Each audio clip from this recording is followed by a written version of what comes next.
Ladies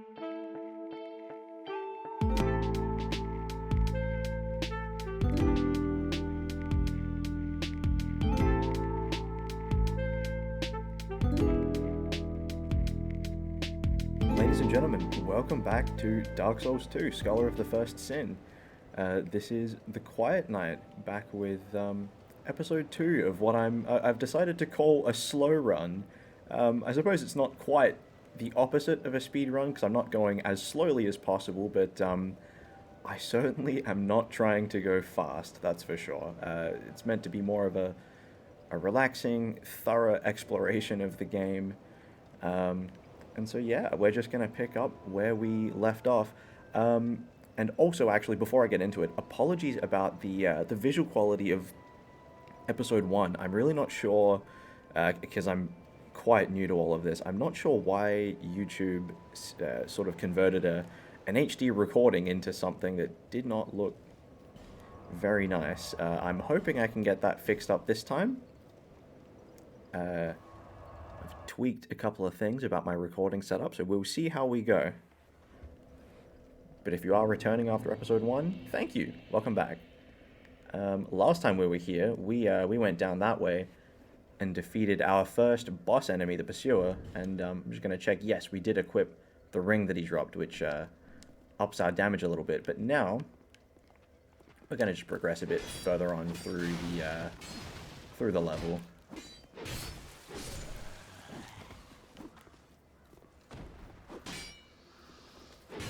And so, how is everyone? How has your week been? I'm trying to upload these probably once a week. I don't have any particular set schedule for it, but I hope you've been having a pleasant week, because I have. It's been nice.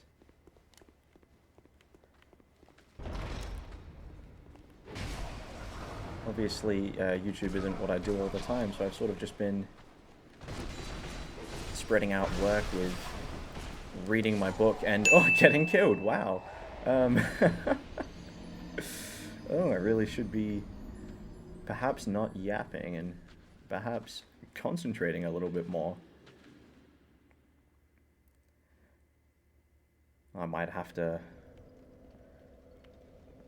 use that death counter a little bit more this time around. I'm not sure if I am gonna use that exact same graphic that I did in the last episode every time around. I really am gonna be tweaking a lot visually between episodes, just because I haven't settled on a consistent style or aesthetic yet. So I'll really just be figuring that out as it goes. In any case, let's try not to die again. Not like that, at least. Not from poor gameplay. I'll pick up my stuff. Oh, no, I would like to pick up my stuff. I didn't really have anything on me. Yeah, my poise is not very high. I actually forget how poise works in this game. Probably something worth me looking into, if I'm gonna be really going through the whole game again. But hey, we'll find out later. That went much better. Get ourselves a spell. Maybe we'll respec to magic later. A blue wooden shield, which doesn't hold a candle to the mighty Crimson Palmer, which we are also not using, because it's terrible. This is a contraption, a mechanism that requires a special item to unlock, which we just happen to have one of. We might even have two at this stage. One from the Hag Merchant at the beginning of this level, and then one from the map dude's house that we broke into last episode.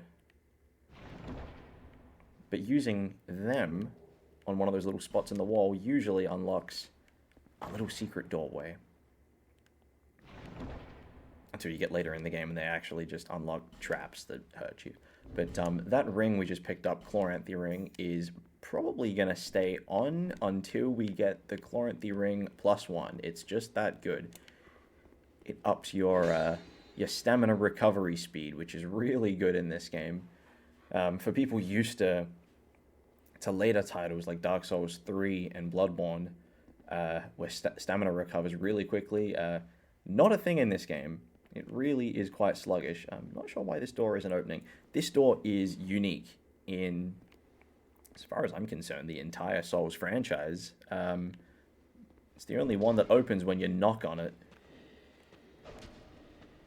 Oh, there we go. I tried to two-hand in the style of Elden Ring once more. Yeah, so this guy just opens the door for you. And then, like the bad guests we are, we immediately kill our hosts. Tragic. And this will get us another little item. I hope that this visually isn't coming across as too dark on screen, but we'll see. Life ring and a large titanite shard, so we should be able to upgrade our weapon once more with that. Oh, forgot something. Just this little chest in the middle of the room with nothing wrong with it. Yeah, so this game has not only mimics like every other Souls game, but it also has just trapped chests that have little surprises in them, like poison gas or crossbows that shoot out. One of them later on just explodes. One of them aggro's a bunch of spiders, I think, if I remember correctly. But, Hello there. yeah. Traveling all alone in these treacherous times. Well, I hope you have a very good reason. Oh, hogwash. Who am I to judge? Yeah, so this is a guy that we will be able to summon for some boss fights and such later on. Be careful out there. He's a recurring NPC. He's got a little quest line that we can follow along, and I think I will, for the sake of just trying to do as much as I can. And I should actually clarify, I'm not going to acquire every single item in the game, because a lot of items in this game will require just copious amounts of farming to get. Like, I know later on, if I'm trying to get the armor set for, I think it's the Ivory King boss, I need to farm like so many mobs to get that, and I just don't think that sounds particularly fun. So I'll be getting pretty much all of the items that you can actually find on the map. This guy isn't going to do much for us now, but if we go through here, this gate's going to lock on us. We'll actually be approaching from the other side, around this way, where, oh, normally there's a bunch of barrels here and a couple of enemies, but it looks like our firebomb throwing friends above have already taken care of that for us. Thanks, guys. See ya. We'll get them later. If I remembered to pick up the crossbow bolts.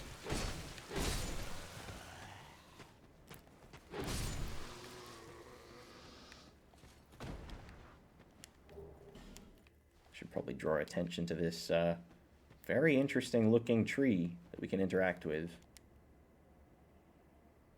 Except nothing happens until later. We will be coming back. We'll jump up the ladder this way.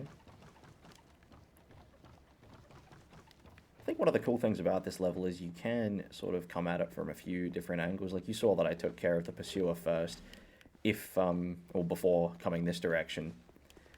The normal pursuer boss arena is actually later on, and I'll point that out when I get to it. But, yeah, it's cool that you can do that boss fight before probably the intended first boss fight, which is what we're going to do next. Oh. I want to go back up. Oh, goodness. Oh, I forgot to take care of these guys from the bridge. That's fine. There is a spot where you can really conveniently snipe a bunch of the dudes in this room, but we don't need that.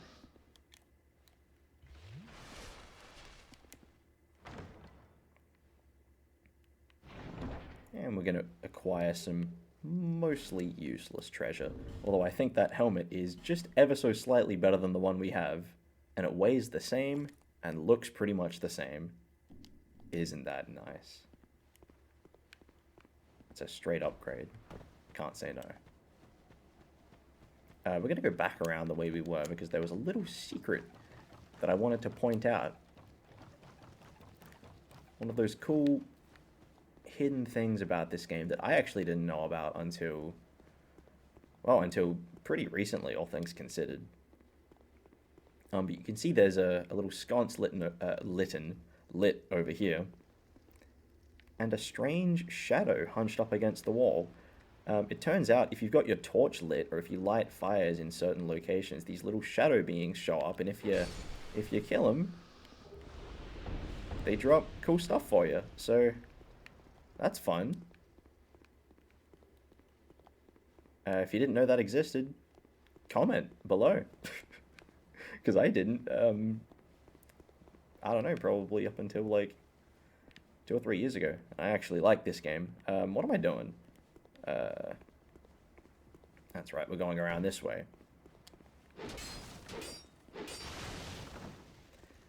This stuff that I'm doing now is actually not necessary to get to the boss. But like I said earlier, I'm really just trying to go around and explore every bit of the map.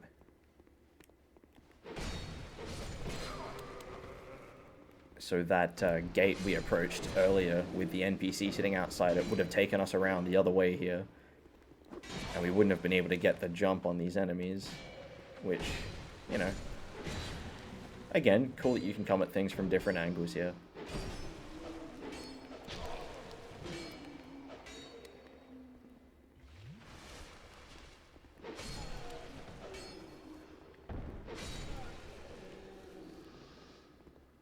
And, yeah, being online, I've noticed, especially when I was playing through Elden Ring recently, because I was playing through it for the first time online after getting the DLC. You notice messages on the ground pointing out secrets everywhere, which in a way kind of spoils it. So there's a message here which I assume just says, yeah, illusion ahead, which is true. There's a secret doorway right here. Which, if you didn't start as the mage class, this will be the first staff you can probably get in the game, with which you may cast some spells.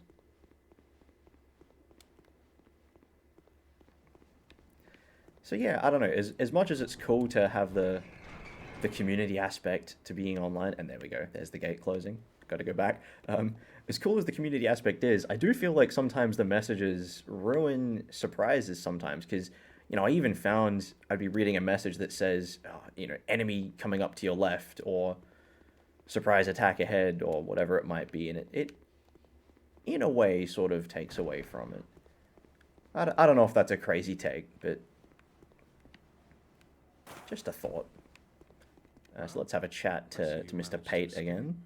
I hope that brave warrior didn't come a cropper either. Be careful out there. There's talk of unsavory bandits who prey upon... Yeah, so I was kind of just talking while he was going through his dialogue before, but he mentioned that there was another guy he was traveling with that got stuck.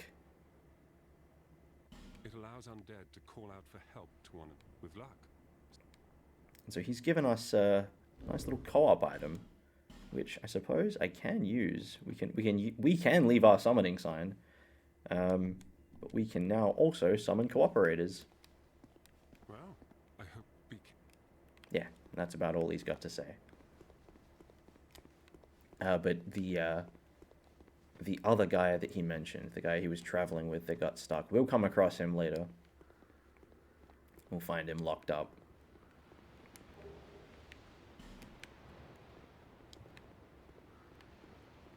Oh, these spear guys used to just be the absolute bane of my existence. In fact, I'm gonna... Oh, I forgot about this dude. Come on. It's the running man. There's a chance he's just gonna run past me. Yeah. I really don't know what's up with it, that guy's pathing in particular, but he just decides to go for a stroll, and honestly, he's better off if you just leave him to it. So I'm going to continue doing what I was doing before. I'm equipping the light. Oh no, did I I just skipped them. I skipped the bolts. You know what? At some point at the end of this recording, I am going to go back and get those bolts. And I'm going to edit it in. That's what I'm going to do.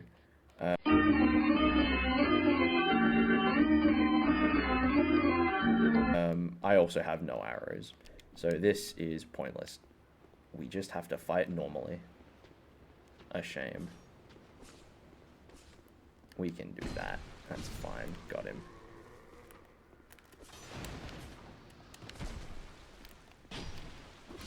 Yeah, the tracking on these guys' spears always seems to get you. Little turtle man hidden around the corner here. He's just hiding. It reminds me a bit of, and here we go, pretty much gonna date the episode as far as when I recorded it, but I was watching most recent episode of House of the Dragon, and Vhagar, the biggest dragon in the kingdom, managed to pull off a wonderful sneak attack by hiding behind a castle. For those of you that haven't watched this or don't care about it, I'm so sorry, but it didn't make a whole lot of sense to me, to be completely honest. The scene was a little bit baffling in an otherwise good episode. There you go, that's my mini House of the Dragon episode review. Oh. Oh.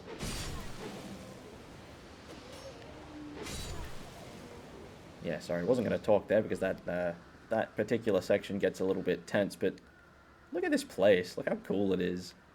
Running up the giant warrior's sword embedded into the castle. Just a sweet visual. Yeah, alright. Let's go around this way. That door over there is locked, but we can come back later. Of course, we've got the fog wall leading to not a boss, which, I don't know. I really wish you only got fog walls when it was going to a boss. I don't know if that's a complaint anyone else has ever had, but fog wall should equal boss. Just run around and pick up another couple of items. Another shield, which of course does not compare to the Crimson Palmer, which, now that I think of it, we don't even have equipped. Let's get that back. Wonderful. Don't really see myself using it. Here we go. Let's get ourselves some arrows, and we will open up a shortcut. Oh, very good. We hit the wall. Got him. So now we're just back to the beginning of the level.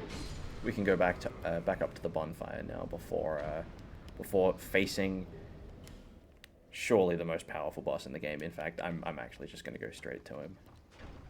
I don't think it's really going to make a difference.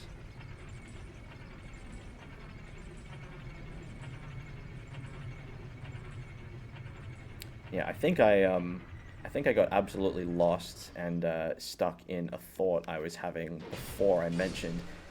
You can fight the Pursuer before this particular boss, but this is probably intended to be the first one. And if you lose to the Pursuer in that instance where I went up and fought him, up that tiny little ladder, if you lose to him there, he does not spawn there again, and you must fight him in the proper boss arena.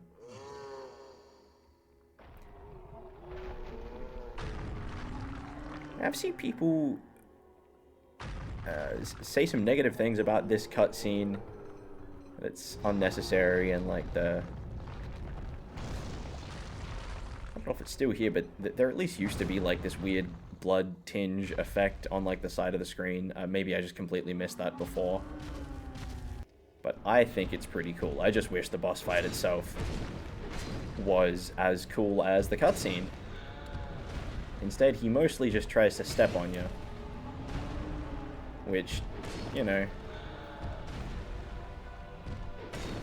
is basically the fire giant in Elden Ring, when you think about it. He's just trying to step on you. And look, just like the fire giant, he rips off a limb. I see what you're doing, From Software. Oh, miss. And got him. What a fight.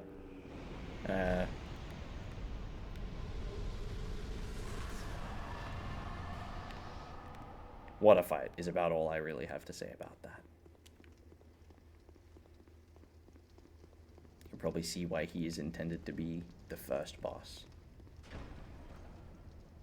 But he did drop something good. It is a key, which will get us into a couple of little locations that we've had to stroll past so far. The first of which I might actually go straight to, because it's just over here. Are you alive? No, did I kill you? Yeah, I did. Okay. Oh, so I didn't actually equip the life ring before, but I will now. The life ring just gives you a bit of HP. Same thing that the blue seal does, just slightly better. Life ring's not going to stick around for long. This one here, the Ring of Restoration, slowly recovers your health over time, but I really do mean slowly. It's not worth it. It's not worth it unless, you know, you're low on health, but completely safe from enemies, and you need to go AFK for 5 minutes, like you're going to the bathroom or something. You can just slap on the Ring of Restoration and get a bit of healing in. Produce the symbol of the king. I would if I had it. That's what you get for turtling.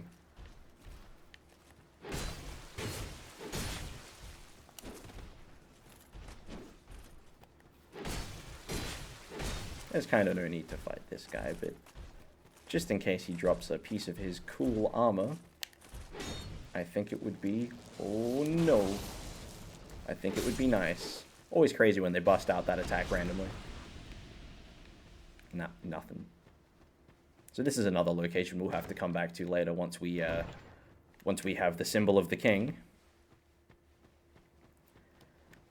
But now we come across the Grand Lance. Now, I was actually having a bit of a think about which weapon I really do want to use for this run. And I cannot remember the last time I tried in earnest to use a lance. There aren't many lances in this game. But the Grand Lance, I've heard positive things about. I've heard people speak well of the Grand Lance. Actually, and now that we've beaten the last giant, I think if we rest, then the Merchant Malentia will have teleported to Majula. So now she will sell infinite life gems back home, which is pretty damn useful. My first playthrough of this game, I actually killed her right here, and so I did not get access to those life gems. It made it a lot more difficult, let me tell you. Let me tell you, playing through this game with and without life gems, just different experiences on the whole. So let's go back to Majula with all those souls we got from the boss and get us a couple of levels. And I'm hoping at some point we can come across some armor that looks a little better than this. I'm all about fashion in these games, and this look is just not doing it for me.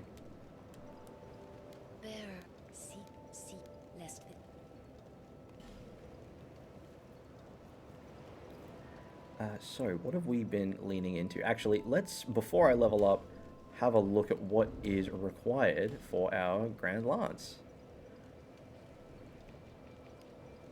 Oh, goodness. A lot of stats. 22 strength, 18 dexterity. I have nothing close to that. Let's see what we can do. I'm definitely not just going to dump into damaging stats. I know that it's way too important to have stamina and especially adaptability in this game. But I do have a few levels on hand right now. So I think for now, let's go to 15 adaptability. That's what I wanted previously. We're going to go up to 15 endurance.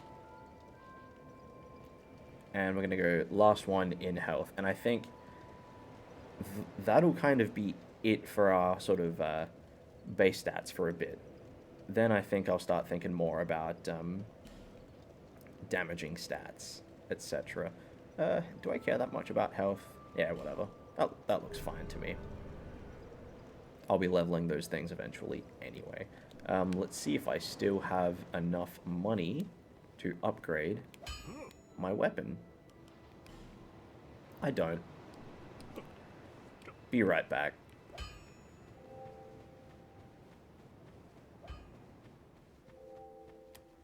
Actually, I don't think these things even drop enough.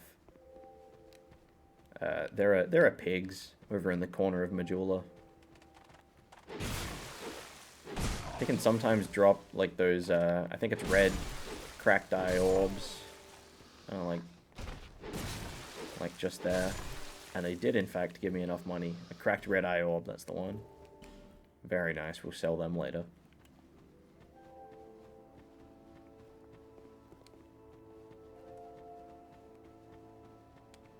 Don't worry, guys. The pigs will be back. I think in later new games, the pigs can be bigger. I don't think I'll be exploring everything in New Game Plus and beyond. Because there actually is quite a lot of additional content in this game as compared to other Souls games in New Game Plus. But now, let's go back to the forest. Because with our key, we can get ourselves to the next, well, one of the next major levels that we can do. Head back down the ladder. And I think even with that weapon upgrade, we probably still can't, yeah, we can't one-shot these guys yet. We'll get there eventually. Although by the time we're at that point, we won't really be... Ah! Ah! I know better than to do that. And yet, here we are.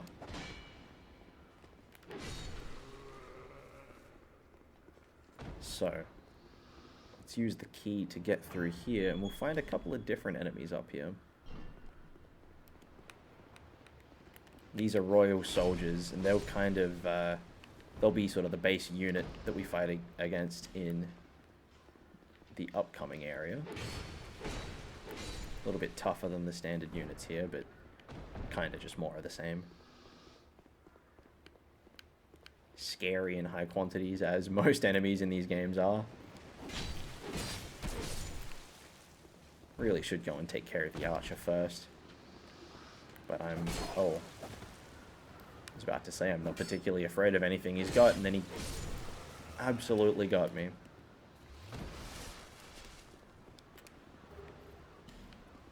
Grab that. So this is the boss arena for the Pursuer. If you don't fight him where we did. And if he shows up here, he would be showing up with his big health bar and whatnot. And you can actually use these ballistas to kill him, but I've never been good at that. Plenty of speedrunners got you covered for that one, though. It is very cool.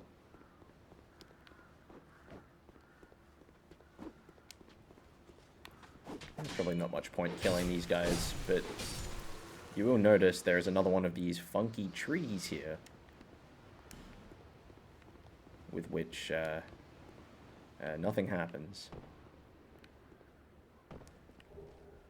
And here we have it, ladies and gentlemen, the new player fashion set, the Drangleic armor set. Let's get a quick look at that. I think every single player who's going through this game for the first time finds this armor and goes, yeah, that's it.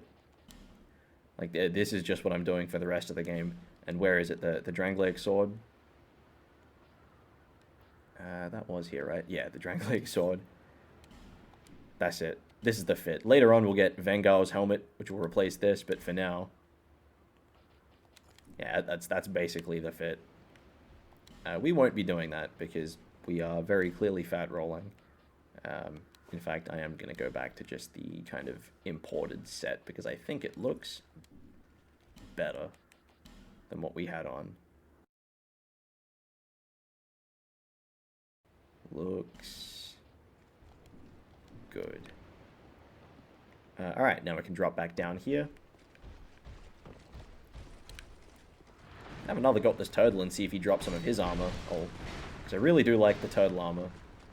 Obviously, especially the body, the chest piece, I should say. Come on, man. Nah.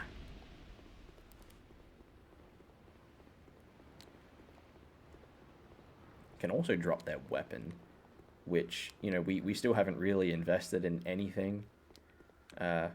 If they were to drop their giant hammer, I might think about that.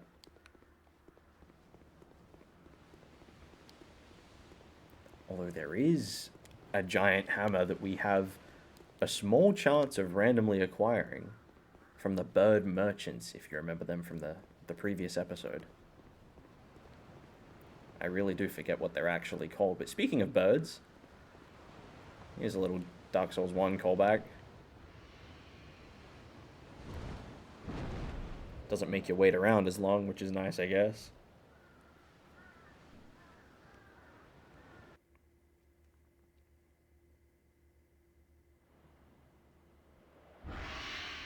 Look at that beautiful low poly ocean.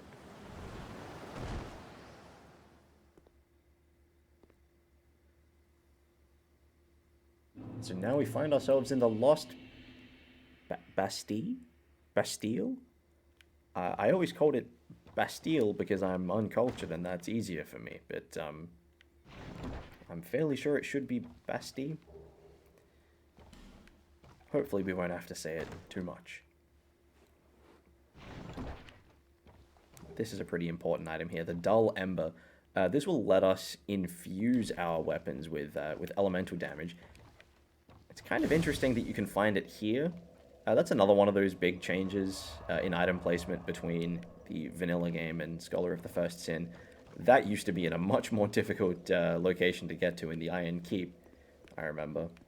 It was a pretty annoying jump over some lava that you had to pull off to get it. Now it's just right there. I suppose that makes it just makes things a bit more convenient for people, and I respect that. Push the barrel down to kill a whole bunch of dogs that would otherwise give us a bit of grief.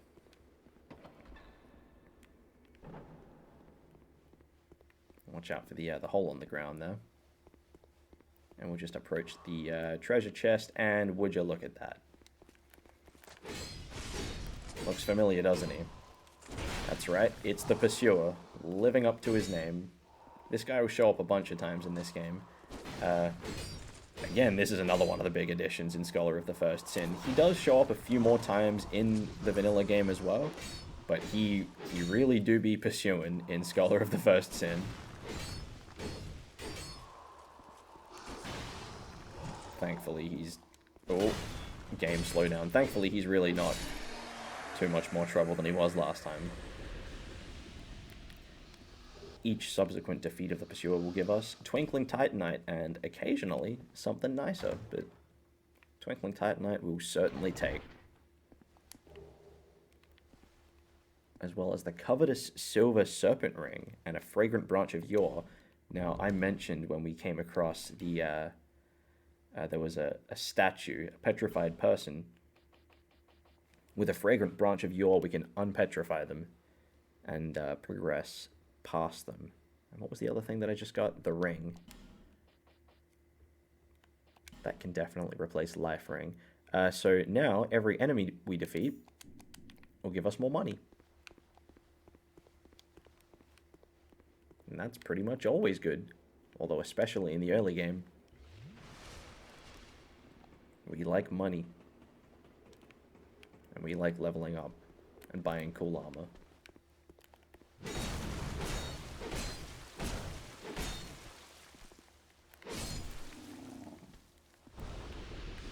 This guy can drop his weapon, the Great Machete, as well. I'm pretty sure if I roll through these gunpowder barrels with a fire weapon equipped, they will blow up. Let's try it out just to make absolutely sure. I know if I attack them, they will, but... well, that's disappointing. I expected a boom. And here we have... What is it? I don't know you, and you don't know me. Things are better that... Norm, I'm called Luke from the land... We've got Lucatile. So I came to claim my share. One of the fan favorite Strange place. NPCs. She's got a quest line we can follow as well, although I believe her quest line really requires you to summon her to fights, and I don't think I'm going to be doing that, unfortunately. I've always made a point of avoiding people. So, While you've made a point of engaging me. we might have to see Lucatile's quest line I will help you. go badly. I come from Sorry to all the Lucatile fans out there. to call upon me. It's these bosses are very much not challenging I don't with summons.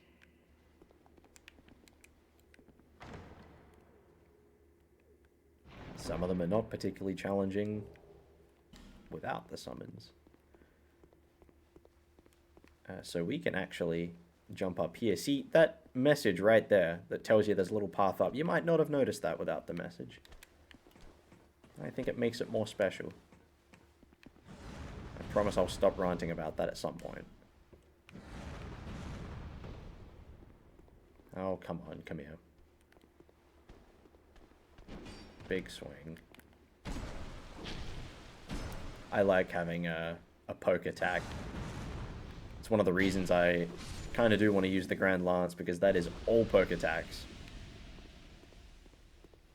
So we can go down that way in a little bit. But for now, we're going to go straight past all of these explosive barrels, which pose a bit of a problem when you're wielding a fire weapon like I am. If you hit them, they will blow up. They will blow up. And while they won't kill you in one hit, they might send you flying off the bridge. So be careful about that. Although speaking of fire barrels, if you give this one a bit of a kick... Oh, it didn't happen. Crap.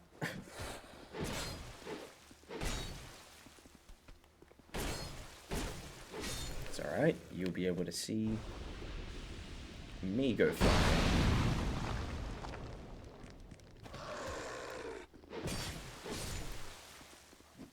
Nailed it. Yeah, so with the barrel you can blow up a little crack in the wall. A little bit Zelda-esque, I guess. Find yourself a bonfire, and thanks to our dull ember, a new blacksmith.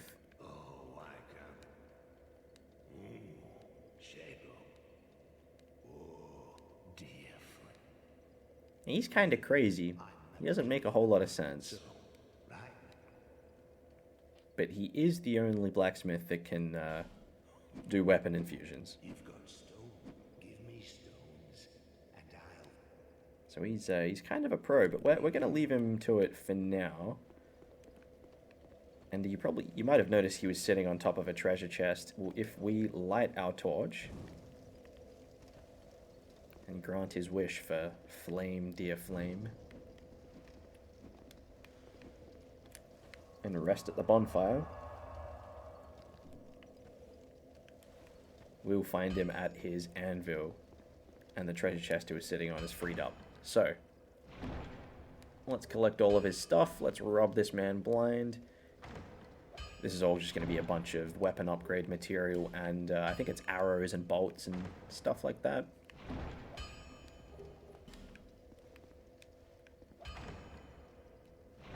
But yes, we will take from this man all of his earthly possessions, as well as his craftsman hammer and his precious twinkling titanite.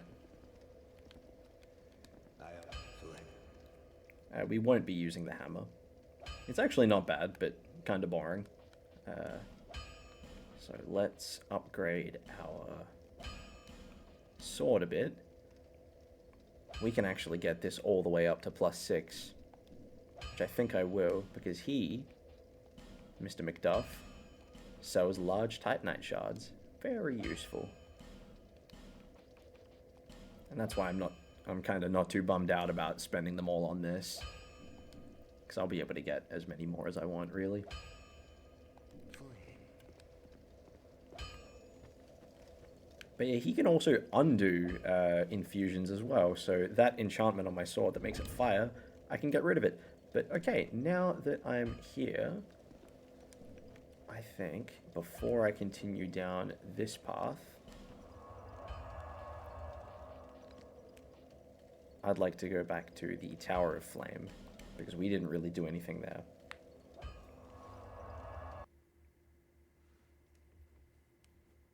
So this is one of the alternate routes you can take from Majula. This can theoretically be the first major location you come to. It's probably a little bit harder than going down the route of the Forest of the Fallen Giants, but it's a lot prettier. Look at this place. So yeah, theorists and loreheads out there, this is meant to just be Anor Londo, right? Like this is Anor Londo? Yeah. Looks a lot like it.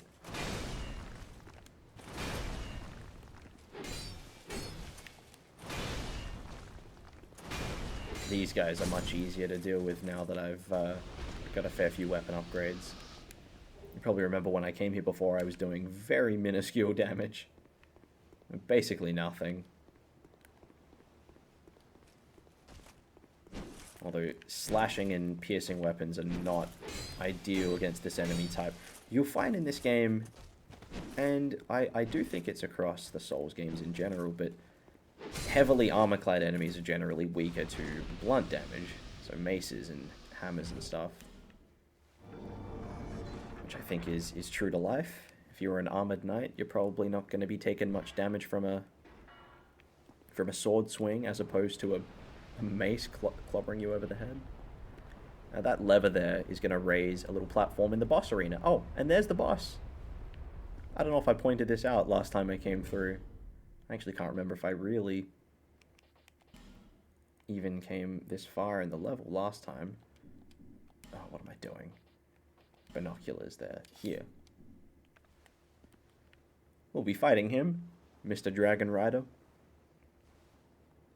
who is suspiciously without a dragon to ride. I'd love to say there's a payoff to that name and, you know, you fight a harder version of him later on and he's riding a dragon, but I gotta tell you, he's not in the game. Maybe there's a mod with Dragon Rider riding a dragon. And maybe that mod is very cool, but unfortunately it's not in the game.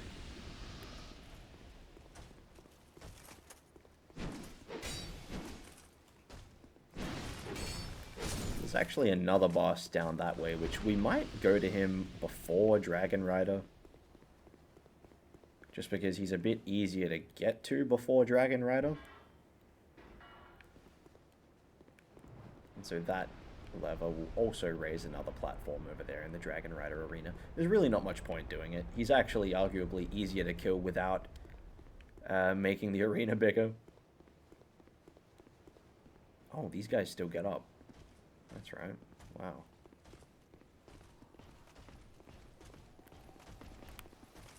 So these little knights are the hired knights, and they're actually a whole lot more dangerous than the big lumbering dudes. Because they are fast and erratic. I tend to find heavy attacks stagger them quite easily. And you can usually get 1, 2, or even 3 in if you're not being hounded by other dudes. And once again, poking attacks are just real good at keeping enemies off you. Hey, we got a drop.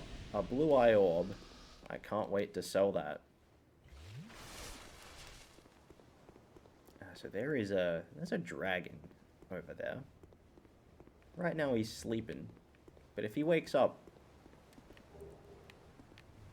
it's going to be a bit of trouble to get over to him.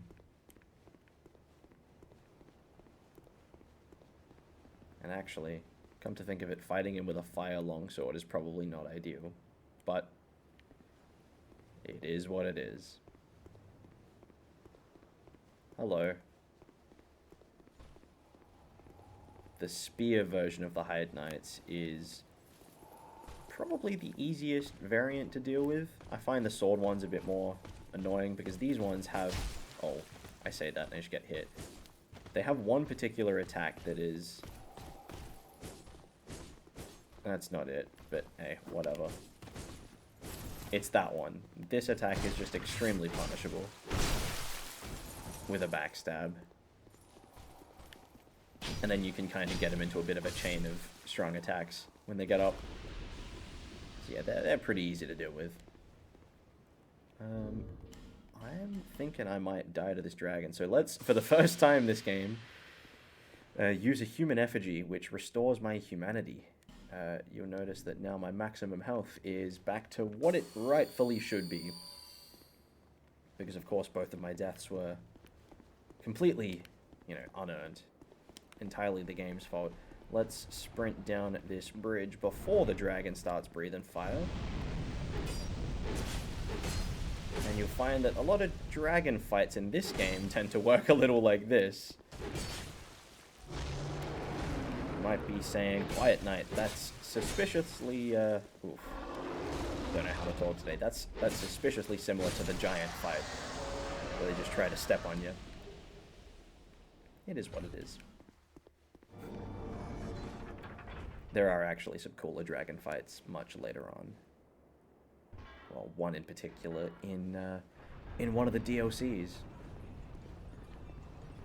But wow. What a view. That lever has brought down the drawbridge to definitely not Anolondo.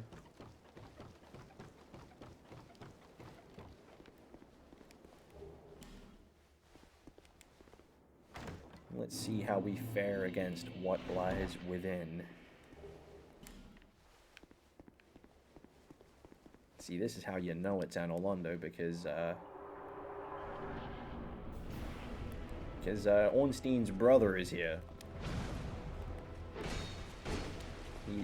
His brother that wears a black version of the same armor, you know? It's in the lore. I read it. It's that special section in the lore titled Dark Souls 2, not featured in the other games. It's got a whole section about Ornstein's cousin. A brother. And he uses dark attacks instead of lightning attacks. Come to think of it, this guy's kind of like he's like an Ornstein OC, like an edgy version. He's dressed all in black and he uses dark attacks instead of lightning attacks because he's like the evil dark Ornstein.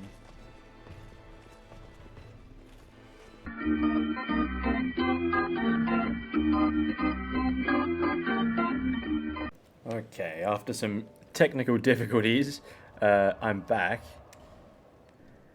I actually ran out of storage space on my hard drive, so the recordings for my visuals and audio both just stopped.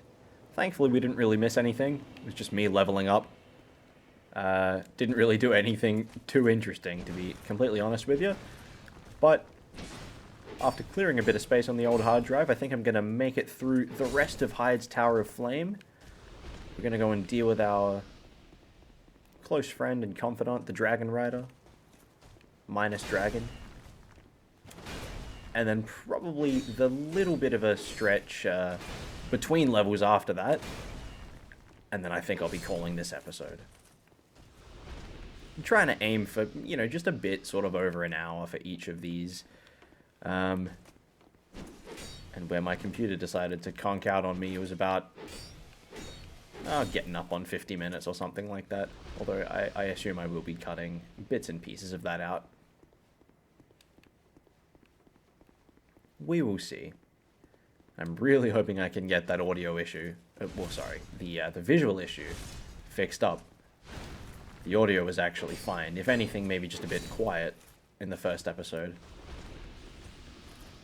I'm really looking forward to continuing to do this, and even if there aren't a whole heap of watches, I think I'm just going to enjoy getting slowly better at making videos. It's just been quite a lot of fun so far. Not that I've done anything too fancy.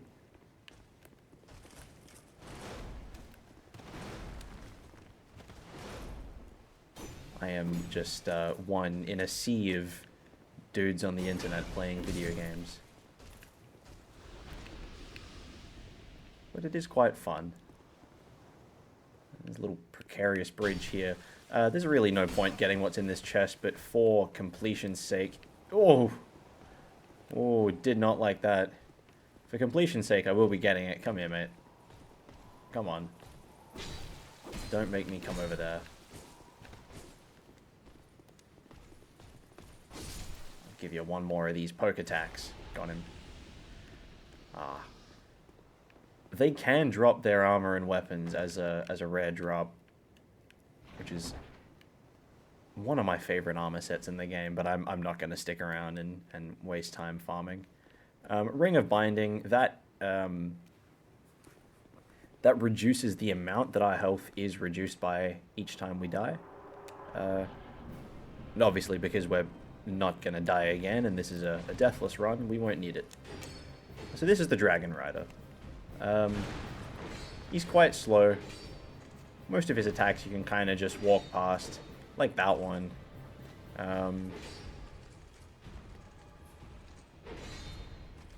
See, this is also intended as being somewhat of a tutorial boss.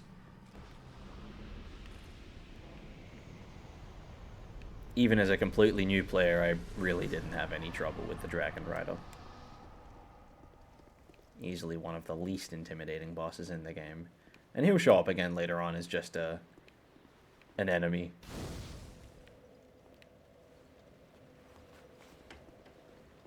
There's another NPC up here. We'll chat to her quickly. She's a priest. I can see that, but the cost. I'd heard awful rumors about this. The king. And without lingering on her dialogue too long, the long and short of it is that Do I need any my precept and such? you kind of get the vibe that she's actually just looking for money. She gets upset at you if you don't buy anything. But she does sell miracles, so if you're looking at doing a faith build, you've got your lightning spears, your force, a couple of healing spells. Yeah, she's got some good stuff. If you do keep talking to her, she will actually go to Majula as well, where she will give us access to another level. On a challenge run, you can also just kill her here and acquire an item, which will let you progress to that level without having to pay her for passage. But we're not doing a challenge run. This is the opposite of a challenge run. This is a no challenge run. One in which I have already died multiple times, but we don't worry about that. It's not going to happen again.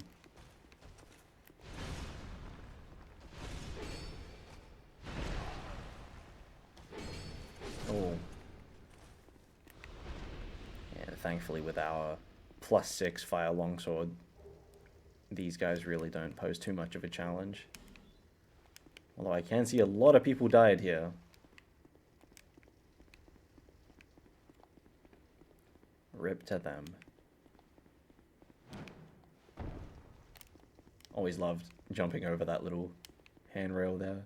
There's not much point in it, but it is cool. We're getting something quite nice around the corner here. Something that I think we'll be needing quite a bit more of as we progress further and further through the game. But we've got Sublime Bone Dust, which will make our Estus flasks a bit better.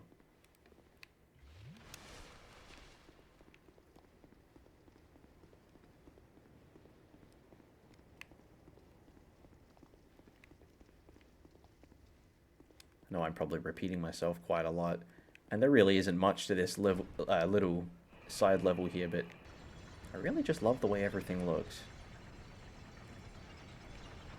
One day I'll find the correct words to describe the exact vibe that the aesthetics of this game give me, but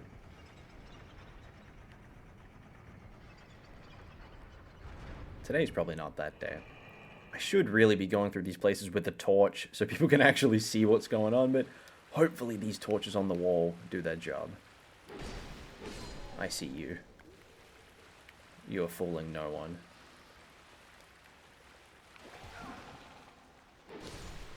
Ow. So we could use our fragrant branch of yore and, you know, go up here, but there's really not much worth our time there. We could use that fragrant branch of yore in much better places. I think there's an Estus Flask shard back there, but we will come back for it. We will certainly come back for it. But I think once I get this bonfire, I'm going to go back to Majula, use all of my money from the Dragon Rider, and probably call things there. By my estimates, that should be a bit over an hour. I'm actually going to talk to Malentia quickly, because she's going to give me something really nice if I spend a bit of money with her. So I'm actually going to buy this fragrant bunch of yore off her, get ourselves another one of those, and she'll give us the Covetous Silver Serpent Ring +1. So we got the Covetous Silver Serpent Ring before, which boosts the amount of souls we get from each enemy defeated, and now we've got the better version. So that'll be quite helpful. I'll pop what souls I have. These are boss souls. I can consume these to actually get money, but I'm not going to. I'm going to be using these for boss weapons later. Make sure to burn the Sublime Bone Dust while I'm here, so our Estus Flasks get a bit stronger. But yeah, if you've stuck around through all through episode 2, thank you once again. I really, really appreciate everyone watching. Once again, I'm very new to this stuff, so every viewer counts. Every like, every subscription, every comment, I really appreciate any time you guys are willing to spend on this, so thank you. Let's quickly get these levels in. I'm going to go strength, quickly try and get to that Great Lance capability.